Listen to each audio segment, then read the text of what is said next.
Olá, meus irmãos, graça e paz. Sejam todos bem-vindos a mais um vídeo do canal Removendo o Véu Mosaico.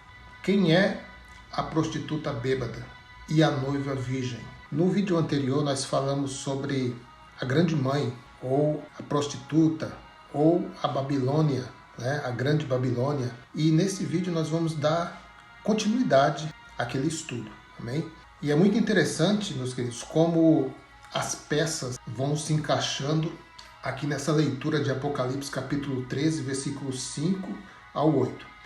Foi permitido ao monstro, em outras traduções diz a besta, se gabar da sua autoridade e dizer blasfêmias contra Deus. E ele recebeu autoridade para agir durante 42 meses. Verso 6. Ele começou a blasfemar contra Deus, contra o seu nome, contra o lugar onde ele mora e contra todos os que vivem no céu. Verso 7. Foi permitido que ele lutasse contra o povo de Deus e o vencesse. E também recebeu autoridade sobre todas as tribos, nações, línguas e raças. O versículo 8 diz: todos os que vivem na terra o adorarão, menos aqueles que desde antes da criação do mundo têm o nome escrito no livro da vida, o qual pertence ao Cordeiro que foi morto. Roma também ficou manchada com o sangue dos santos. Contudo, Roma só recentemente entrou no alcance dos perseguidores dos santos ao longo de Atos. Jerusalém e os judeus foram os principais perseguidores. Além disso, Roma não foi culpada de matar nenhum dos profetas do Antigo Testamento, como foi Jerusalém. Sobre as autoridades em Jerusalém, Estevão, ele pergunta: qual dos profetas vossos pais não perseguiram? Veja a quem se dirige a pergunta, aos líderes daquela época. E mataram aqueles que predisseram a vinda do justo, e agora o traíram e assassinaram. Atos dos Apóstolos, capítulo 7, versículo 52. No contexto do Sermão do Monte das Oliveiras, Jesus repreendeu especificamente Jerusalém em palavras notavelmente semelhantes às do Apocalipse. É por isso que eu vou enviar-vos profetas, sábios e mestres. Alguns deles vocês matarão e crucificarão. Outros serão açoitados nas suas sinagogas e perseguidos de cidade em cidade. Assim cairá sobre ti, sobre quem? Sobre aqueles líderes, sobre aquela geração, a culpa de todo o sangue justo que foi derramado na terra, desde o sangue do justo Abel até o de Zacarias, filho de Berequias, que mataste entre o santuário e o altar dos sacrifícios. Mateus capítulo 23, versículo 34 a 35. Então, só nessa leitura aqui, meus queridos, você vê que existe um tempo, um tempo de dívida. Existe um tempo de requerimento, Abel até Zacarias. E de Zacarias para hoje? Será que os líderes não mataram ninguém em nome de Deus?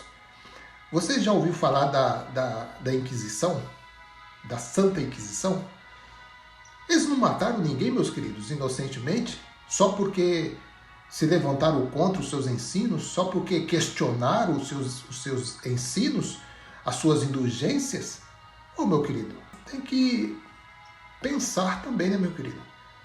Será que todo o mal parou aí em Zacarias?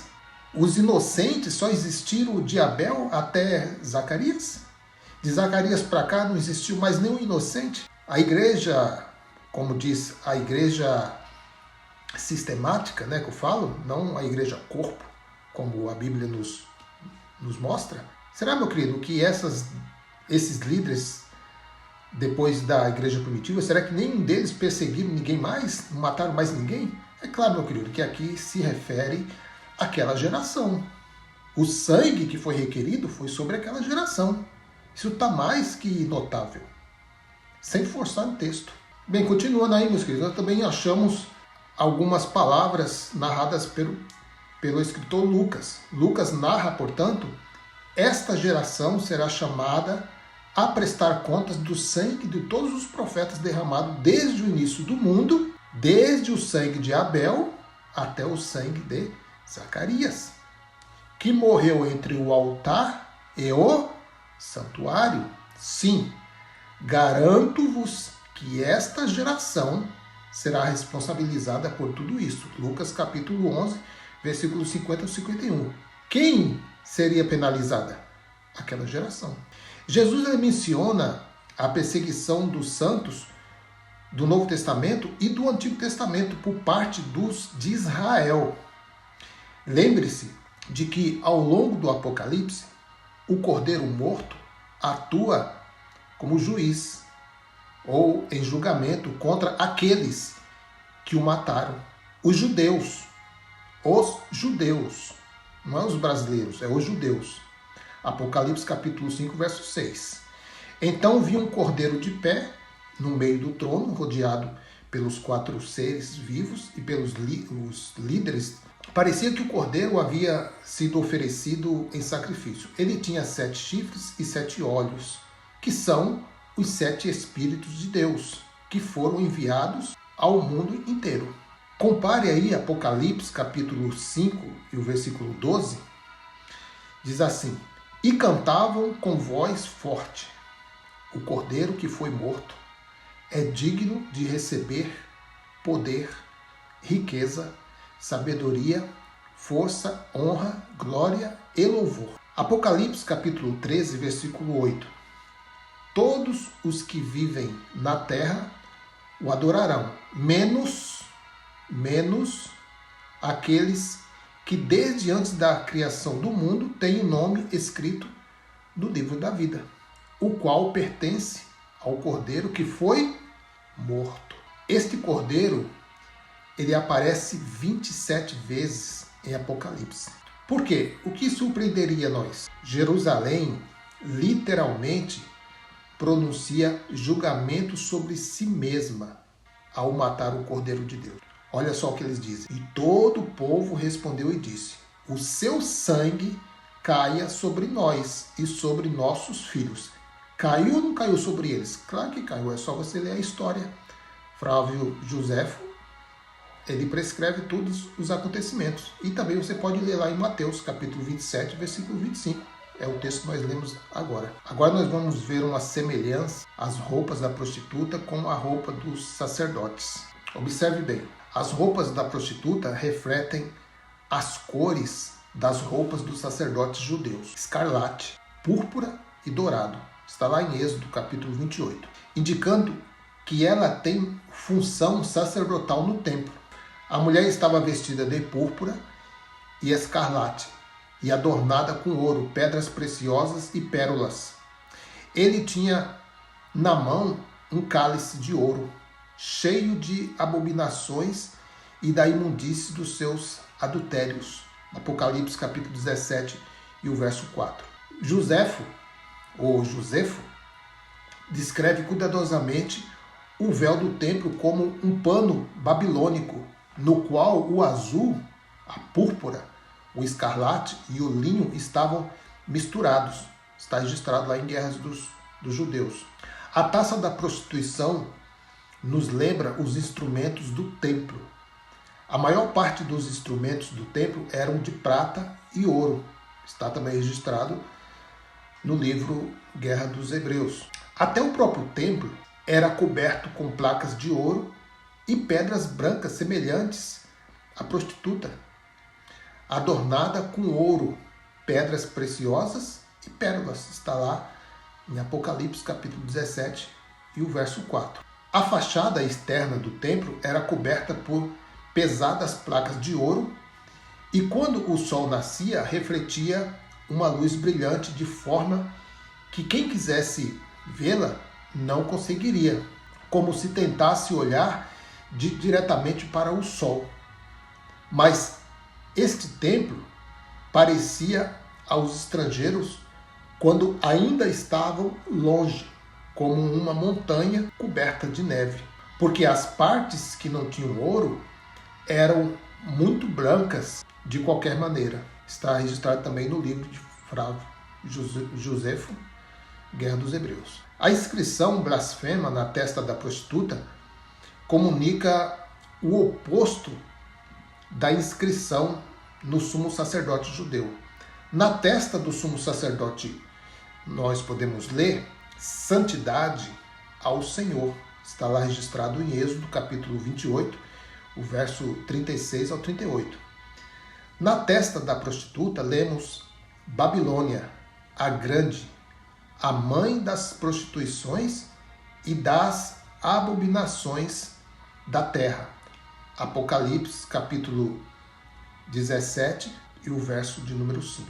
Existe um contraste literário óbvio entre prostituta bêbada e a noiva virgem. Esse contraste é intencional e simboliza a diferença entre a Jerusalém de baixo, Apocalipse capítulo 11, verso 8, e a Jerusalém de cima, Apocalipse capítulo 21, versículo 2. Eu gostaria de fazer essa leitura junto com os amados, Gálatas capítulo 4, verso 24 ao diante. Isto serve como um símbolo, né? As duas mulheres representam as duas alianças. Uma aliança é a do Monte Sinai e está representada por Agar. Os que são dessa aliança nascem escravos. Verso 25. Pois Agar representa o Monte Sinai, na Arábia. E Agar é o símbolo da Jerusalém atual, que é escrava com todo o seu povo. Verso 26. Mas a Jerusalém celestial é livre e ela é a nossa mãe. Verso 27. Pois as escrituras sagradas dizem: você, mulher, que nunca teve filhos, fique alegre. Você que nunca sentiu dores de parto, grite de alegria. Pois a mulher abandonada terá mais filhos do que a que mora com o marido. O verso 28 diz: meus irmãos, vocês são como Isaque. São filhos de Deus por causa da promessa divina. Verso 29. Naquela época, o filho que havia sido gerado como todas as crianças são geradas, perseguiu o que havia sido gerado por causa do Espírito de Deus. E a mesma coisa está acontecendo agora. Verso 30. Mas o que é que as Escrituras Sagradas dizem? Elas dizem: mande embora a escrava e o filho dela, pois o filho da escrava não herdará a propriedade do pai, junto com o filho da mulher livre. Verso 31. Portanto, meus irmãos, nós não somos filhos de uma escrava, mas de uma mulher livre, ou seja, a Jerusalém celestial. Em Apocalipse, capítulo 17 e o verso 21, fornece notáveis imagens positivas e negativas. Lembre-se de que João chama especificamente a noiva de Nova Jerusalém, do céu. Apocalipse capítulo 21, verso 1 ao 2. Sugerindo o contraste com a antiga Jerusalém, você pode comparar aí o contraste entre o novo e o antigo, em outros lugares como Mateus capítulo 9, versículo 16 ao 17, que diz assim: ninguém usa um retalho de pano novo para remendar uma roupa velha, pois o remendo novo encolhe e rasga a roupa velha, aumentando ainda mais o buraco. O verso 17. Ninguém põe vinho novo em odres velhos. Se alguém fizer isso, os odres rebentam, o vinho se perde e os odres ficam estragados.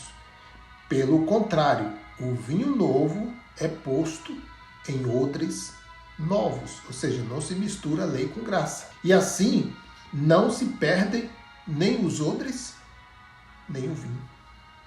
Mateus capítulo 13, versículo 52, Jesus disse: pois isso quer dizer que todo mestre da lei que se torna discípulo no reino do céu é como um pai de família que tira do seu depósito coisas novas e coisas velhas. O verso que nós encontramos aí em 2 de Coríntios, capítulo 3, versículo 7 ao 14, você pode acompanhar aí, diz assim: mas eles não queriam compreender, e até hoje, quando eles leem os livros da Antiga Aliança, a mente deles está coberta com o mesmo véu. E esse véu só é tirado quando a pessoa se une com Cristo. Verso 15.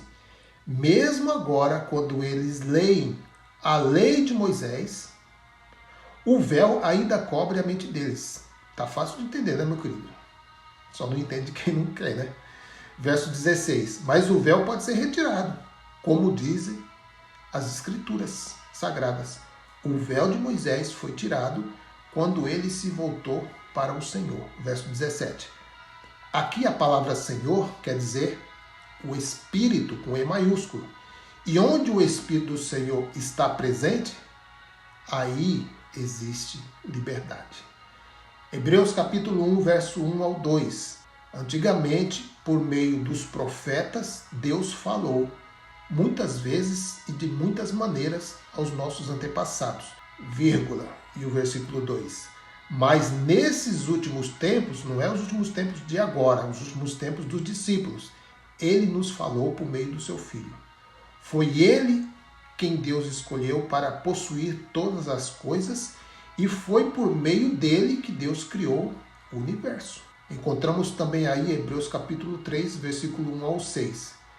Meus irmãos, na fé, vocês que também foram chamados por Deus, olhem para Jesus, que Deus enviou para ser o grande sacerdote da fé que professamos. Verso 2. Pois ele foi fiel a Deus, que o escolheu para esse serviço. Assim como Moisés foi fiel no seu trabalho em toda a casa de Deus. Verso 3. Assim como a pessoa que constrói uma casa é mais importante do que a casa, assim também Jesus é mais importante do que Moisés. Verso 4. Uma casa tem que ser construída por alguém, mas Deus é o construtor de tudo. É Deus que faz tudo, meus queridos. É zero do homem. Ok? É Ele que faz tudo o que existe. Verso 5. E Moisés foi um servo fiel no seu trabalho na casa de Deus e falou das coisas que Deus ia dizer no futuro. Verso 6. Mas Cristo é fiel como o filho que dirige a casa de Deus. Que casa é essa? E nós seremos a sua casa, se conservarmos a nossa coragem e a nossa confiança naquilo que esperamos. E segue aí, meus queridos, Hebreus capítulo 8, versículo 1. É muito importante citar essa leitura, né? Para não ficar nas nossas palavras, né? Porque as pessoas dizem, você está criando o versículo. Não, eu estou lendo. Mas uma leitura, né, inteligente, uma leitura com raciocínio direcionado pelo Espírito, mente aberta, sem o véu religioso, você consegue ler isso aqui e receber pela fé que o próprio Deus nos deu. Vamos lá então, Hebreus capítulo 8, verso 1 em diante, até o 13. As coisas mais importantes de tudo o que estamos dizendo tem a ver com o sacerdote que nós temos. Ele é o grande sacerdote que está sentado no céu, do lado direito do trono de Deus, o Todo-Poderoso. Versículo 2.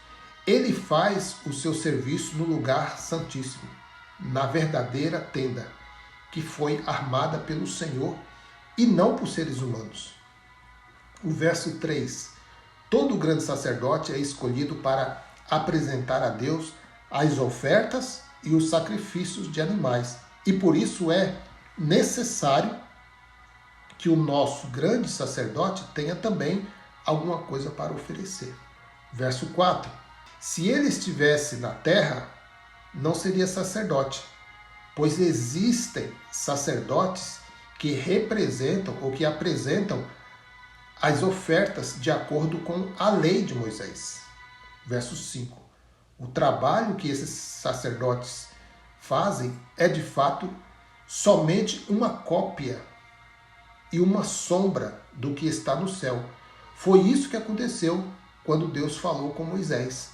Quando Moisés estava para construir a tenda, Deus disse: tenha cuidado para fazer tudo de acordo com o modelo que eu lhe mostrei no monte. Então, se ele mostrou o modelo, existe uma coisa real. Ok? Era só um modelo que ele passou para Moisés. No verso 6 continua: mas de fato, Jesus foi encarregado de um serviço sacerdotal que é superior ao uso dos sacerdotes, pois a aliança que ele conseguiu é melhor, porque ela se baseia em promessas de coisas melhores. O verso 7: pois se a primeira aliança tivesse sido perfeita, a qual não foi, não seria necessário uma nova aliança. O verso 8: mas Deus vê que o seu povo é culpado e diz: está chegando o tempo, diz o Senhor, em que farei uma nova aliança com o povo de Israel e com o povo de Judá. Versículo 9: essa aliança não será como aquela que eu fiz com os antepassados deles, no dia em que os peguei pela mão e os tirei da terra do Egito. Não foram fiéis à aliança. Que fiz com eles? E por isso, diz o Senhor, eu desprezei. Verso 10: quando esse tempo chegar, diz o Senhor, farei com o povo de Israel esta aliança. Eu porei as minhas leis na mente deles, e no coração deles as escreverei. Eu serei o seu Deus, e eles serão o meu povo. Verso 11: ninguém vai precisar ensinar o seu próximo, ou o seu patrício, nem o seu parente, dizendo: procure conhecer o Senhor. Isso quebra o ensino sistema religioso. Olha aí, procure conhecer o Senhor, porque todos